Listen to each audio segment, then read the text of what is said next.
وہ دعائیں رد نہیں کرتا، بس بہترین وقتوں پہ قبول کرتا ہے۔ یقین رکھیں، صبر رکھیں، وقت بھی بدلے گا، خوشیاں بھی اور نصیب بھی۔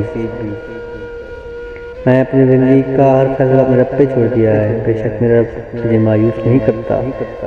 لوگ بناتے گئے، ہم بنتے گئے، کبھی مذاق، کبھی تماشا۔ جس تعلق کا کوئی مستقبل نہ ہو، اسے چھوڑ دینا ہی بہتر ہوتا ہے۔ زندگی میں دو چیزیں تو ضرور سکھا دیں، ایک خود میں خوش رہنا اور دوسرا اپنے خدا کے علاوہ کسی پر امید نہ رکھنا۔ بھوکا پیٹ، خالی جیب اور ٹوٹا ہوا دل زندگی کے لیے بہترین سبق دیتے ہیں۔ میری راتیں مجھے اکثر سلانا بھول جاتی ہیں۔ پریشانیاں بہت ہیں مگر مطمئن ہوں کہ اللہ سب دیکھ رہا ہے۔ خوفناک لمحات وہ ہوتے ہیں جب ہر چیز میسر ہو سوائے ذہنی سکون کے۔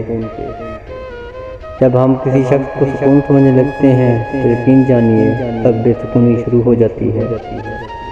نہیں ہے شکوہ مجھے کسی کی بے رخی سے غالب، شاید ہم ہی تھے دلوں میں بسنے کے قابل نہیں۔ میری زندگی بھی اس قبرستان کی طرح ہے جہاں لوگ تو بہت ہیں مگر کوئی نہیں۔ منافقت، جھوٹ، بے اعتبار اور مطلبی رشتوں سے بہتر ہے انسان تنہا رہے۔